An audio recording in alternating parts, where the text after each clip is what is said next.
Bismillahirrahmanirrahim. Assalamualaikum warahmatullahi wabarakatuh. Alhamdulillahirabbil alamin, hamdan syakirin, hamdan na'imin, hamdan yuafi ni'amahu wa yukafi'u mazidah. Rabbana lakal hamdu yanbaghi li jalali wajhikal karim wa azimu sultanik. Asyhadu an la ilaha illallah wahdahu la syarikalah. Asyhadu anna Muhammadan abduhu wa rasuluh. Amma ba'du. Na'udzubillahi minasyaitonir rajim. Bismillahirrahmanirrahim.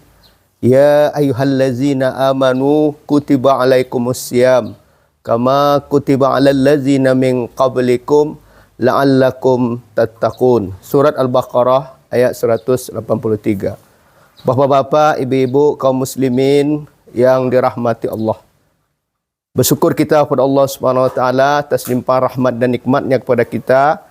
Pada sore hari ini kita masih dilimpahkan rahmat dan nikmat untuk bisa mendengarkan taujih Ramadan yang alhamdulillah taujih Ramadan yang diadakan oleh PKS Kabupaten Tanah Datar ini bisa kita dengarkan insyaallah setiap sorenya.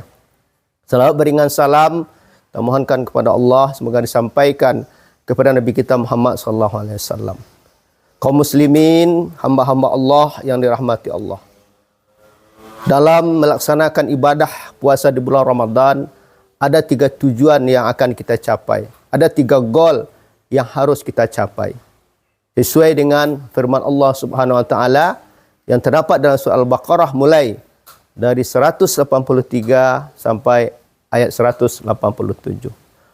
Tujuan yang pertama adalah dengan puasa di bulan Ramadan akan menjadikan kita menjadi hamba-hamba Allah yang bertakwa. La'allakum tattaqun. Takwa di sini adalah takwa secara personal.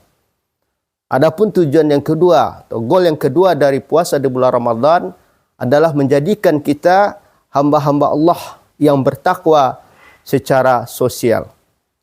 Yang ketiga adalah dengan puasa di bulan Ramadan kita akan menjadi hamba-hamba Allah yang senantiasa bersyukur kepada Allah Subhanahu wa taala. Bapak-bapak, ibu-ibu, kaum muslimin yang dirahmati Allah. Tujuan yang pertama, seorang yang berpuasa di bulan Ramadan dia akan bisa menjadi hamba-hamba Allah yang bertakwa secara personal. Artinya dengan ibadah puasa, dengan ibadah Ramadan yang dia lakukan selama bulan Ramadan itu secara personal, secara pribadi dia akan menjadi hamba-hamba Allah yang bertakwa. Karena ada kaitan ibadah yang dia laksanakan selama bulan Ramadan dengan menjadikan dia orang yang bertakwa secara personal. Ibadah yang dimaksud di sini adalah ibadah ritual yang dia lakukan kepada Allah Subhanahu wa taala, seperti ibadah salat, baik itu salat wajib maupun salat sunat, membaca Al-Qur'an, bersedekah, berinfak. Ini juga ibadah secara personal yang dia lakukan kepada Allah Subhanahu wa taala. Sehingga dia bisa menjadi orang-orang yang bertakwa kepada Allah Subhanahu wa taala.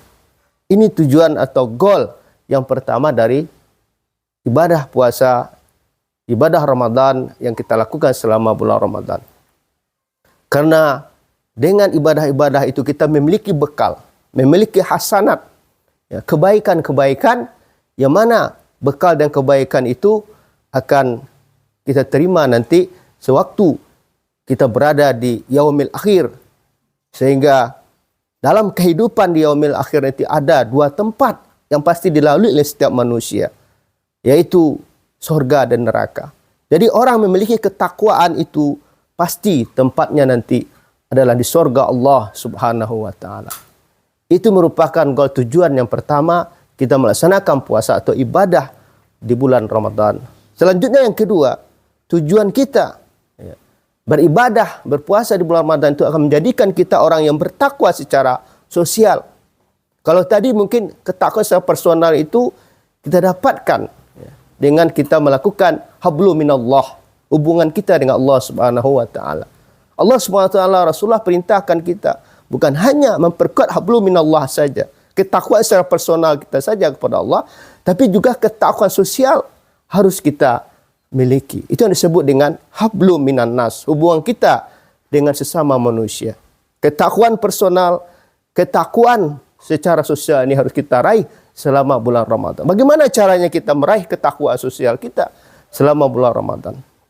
Karena di bulan Ramadan pun Rasulullah SAW merintahkan kita untuk berbagi, memerintahkan kita untuk berempati kepada saudara kita, kepada orang-orang yang membutuhkan. Itu yang disebut dengan ketakwaan secara sosial. Apa contohnya kaum muslimin yang dirahmati Allah Subhanahu wa taala?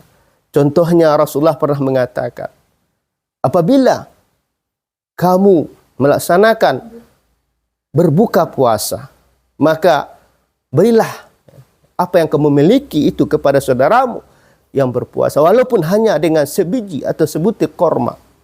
Maka dengan apa yang kamu berikan itu, kamu akan mendapatkan balasan dari apa yang kamu berikan dan tidak mengurangi pahala puasa yang kamu lakukan. Juga di bulan Ramadan ini kita bisa berbagi dengan mengeluarkan zakat, berinfak, berwakaf, bersedekah. Bahkan Rasulullah SAW terkenal dengan kebiasaan beliau, di mana selama bulan Ramadan sedekah beliau, infak beliau itu lebih banyak beliau berikan selama bulan Ramadan dibandingkan dengan bulan-bulan selain bulan Ramadan. Bahkan Rasulullah mengatakan, aku berinfak, bersedekah, berempati kepada orang lain itu lebih kuat daripada angin yang berhembus. Artinya memang Rasulullah itu secara terus-menerus selama bulan Ramadan selalu mengeluarkan sedekahnya, infaknya. Itu yang disebut dengan ketakwaan secara sosial. Maka selama bulan Ramadan itu hubungan ukhuwah Islamiyah, hubungan persaudaraan antar sesama muslim semakin meningkat. Itu karena memang ketakwaan sosial pada waktu itu juga akan menjadi kuat. Itu tujuan yang kedua dari puasa dan ibadah di bulan Ramadan. Tujuan yang ketiga, goal yang ketiga dari kita berpuasa dan beribadah selama Ramadan itu adalah melatih diri kita menjadi hamba-hamba Allah yang bersyukur. Banyak dalam Al-Quran perintah Allah kepada kita agar menjadi orang-orang yang bersyukur. Di antaranya, la in syakartum la azidannakum wa la in kafartum inna azabi lasyadid. Barang siapa yang bersyukur kepadaku, kata Allah, maka aku akan selalu menambah nikmatku kepada mereka. Tetapi apabila mereka tidak bersyukur atau kufur kepada nikmatku, sesungguhnya azabku sangat pedih. Maka dengan berpuasa, dengan beribadah di bulan Ramadan, ini akan menjadikan kita menjadi hamba-hamba Allah yang bersyukur. Mengapa kita bersyukur? Karena dengan bulan Ramadan ini, dengan ibadah Ramadan ini, kita banyak mendapatkan keutamaan-keutamaan dari Allah Subhanahu wa taala. Karena cinta dan sayangnya Allah kepada kita, maka Allah berikan kepada kita, orang-orang beriman, orang Islam ini, dengan satu bulan yang disebut dengan bulan Ramadan. Bulan Ramadan itu adalah bulan berkah, bulan rahmat. Bulan Ramadan itu adalah bulan ampunan. Bulan Ramadan itu adalah bulan itqan minan nar, dijauhkannya kita dari api neraka. Bulan Ramadan itu adalah bulan di mana kita dimudahkan untuk dimasukkan oleh Allah Subhanahu wa taala ke dalam surga. Bahkan ada satu surga yang khusus diberikan kepada orang-orang yang rajin berpuasa. Termasuk di sini adalah orang-orang yang melaksanakan puasa bulan Ramadan dengan baik, dengan benar. Maka jaminnya tentu adalah surga Allah Subhanahu wa taala. Ini adalah nikmat Allah yang Allah berikan kepada kita. Maka sewajarnya lah orang-orang yang berpuasa, orang yang beribadah selama bulan Ramadan itu, dia senantiasa bersyukur kepada Allah Subhanahu wa taala, meningkatkan syukur dan bagaimana dia selalu meningkatkan ibadahnya kepada Allah Subhanahu wa taala.